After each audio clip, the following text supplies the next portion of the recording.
All right. Hello, Kent Business College apprentices. Today, we're tackling a big one, marketing strategy and planning.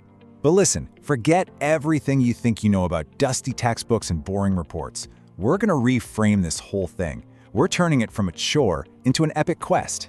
I mean, let's be real for a second. When you hear the words marketing plan, what's the first thing that pops into your head? A 50-page document that's going to collect dust on a shelf? Yeah, it can feel super daunting, kind of like you've been assigned homework for the rest of your life. But what if we just flip the script? What if it's not a boring document, but a secret map? A treasure map? One that's going to guide your company through all the tricky parts, right past your competitors, and straight to that treasure chest of success. So, you with me? Let's do this. Every great quest needs a map, right? And for our marketing adventure, that map is a simple, structured 8-step process. Think of this as your guide, your walkthrough, to make sure you never, ever get lost along the way. Okay, so before we charge off on this grand adventure, what's the very first thing we do? We gather intel. You gotta scout the area, figure out who your allies are, and definitely check out the competition. This first phase is all about analysis, and it covers the first 2 steps of our quest. So we start with the absolute core of our quest, the company's mission. This is our North Star, the thing that guides every single decision we make. And then we do a thorough situation analysis, which is basically the fun part where we send out our spies to figure out what's really going on out there.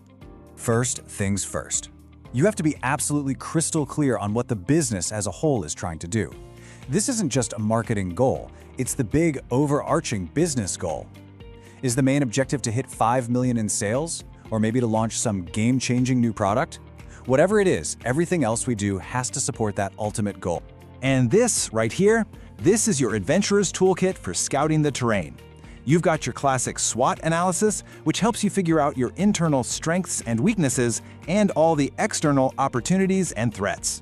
You've also got PESTLE, which helps you read the bigger picture, the political, economic, and social stuff. And of course, you're going to dig deep into what your customers and competitors are saying. And sometimes, in all that digging, you find a clue that is pure gold. A single piece of feedback like this isn't just a complaint. No way. It's a giant, flashing neon sign on your map. It's telling you exactly where to focus your energy to make a huge difference. Okay, so we've gathered our intel, our map is covered in notes and little drawings. Now what? Well, now it's time to actually draw the path. We're going to plot our course from where we are now all the way to glory. This is where the real planning kicks in. First, we set specific, measurable goals. Then we decide on the overall strategy. Are we going loud and proud, or are we using stealth to sneak past the competition? And finally, we plan out the actual tactics, the specific step-by-step moves we're going to make. And listen, your objectives have to be concrete. They can't be vague, like get more popular. No, they have to be something you can actually measure, like increase brand awareness by 20% in the next 6 months. Here's the key. If you can't measure it, you can't manage it, and you definitely won't know if you've won. So for example, let's say your analysis shows your brand is a pretty big deal in the South, but, well, nobody's really heard of you up north. A perfect, measurable objective could be to double your brand awareness there, taking it from 20% all the way up to 40%. See? Clear, measurable. That's a real goal. So, how do we hit that goal? With specific tactics. These are the actual moves you make. For our quest to conquer the North, you might launch a PR campaign in local news, run some ads on local radio, maybe even sponsor a popular festival. Each one of these is a deliberate step on our map, designed to make our strategy a reality. Now this is super, super important. A plan is not something you carve into a stone tablet and then forget about. The world changes, so your plan can't be set and forget. You have to constantly navigate the journey as it's happening. So what does that mean? Well, it means constantly measuring your progress using key performance indicators, or KPIs. These are like the vital signs that tell you if your plan is working. It also means checking in to make sure you're still aligned with the main business mission. And, most importantly, it means being ready to change course when, a dragon suddenly swoops down and sets fire to your original path. Because trust me, in marketing, dragons show up all the time. You need a dashboard of these KPIs to know if you're winning. But here's a pro tip, don't just track everything. That's a classic rookie mistake. Pick the few vital metrics that are directly tied to your objective. Trying to boost awareness? Track surveys and social media reach. Going for more sales? Keep your eyes glued to revenue and ROI. Think of these as your health and mana bars for this specific quest. I'm going to say it again because it's that important. The market changes, your competitors do crazy stuff, new trends pop out of nowhere. The best plans are built to adapt. Being flexible isn't a weakness, it's a superpower. Okay, enough theory.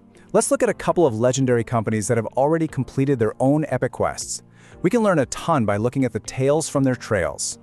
Take John Lewis and their famous Christmas ads. Their objective was never just sell more things. It was way bigger than that. It was about creating a deep emotional connection with the entire country.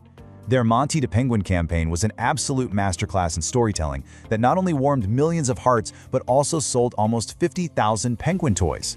Now that's a quest completed with style. Now, Direct Line Insurance had a totally different problem. People saw them as just another generic, boring insurance company. So their strategy? A complete repositioning. They decided they were going to become the ultimate lightning-fast problem solvers. Basically, the superheroes of the insurance world. And their tactic for this? Oh, it was pure genius. They licensed characters like RoboCop and Bumblebee for these hilarious ads. The message was so clear and so memorable. Direct Line is so fast at fixing your problems, they make actual superheroes look slow. And did it work? Oh, you bet it did. The plan completely changed how customers saw them. There was a huge jump in people who agreed that Direct Line could sort out claims efficiently. They didn't just change an ad, they literally changed people's minds. So whether you're a massive brand with Hollywood-level budgets or a small business just starting out, this is the golden rule it all comes down to. Marketing isn't just about selling things, it's about creating value by meeting customer needs. This is why this stuff matters, not just for your assignments and your e-pay, but for your entire career.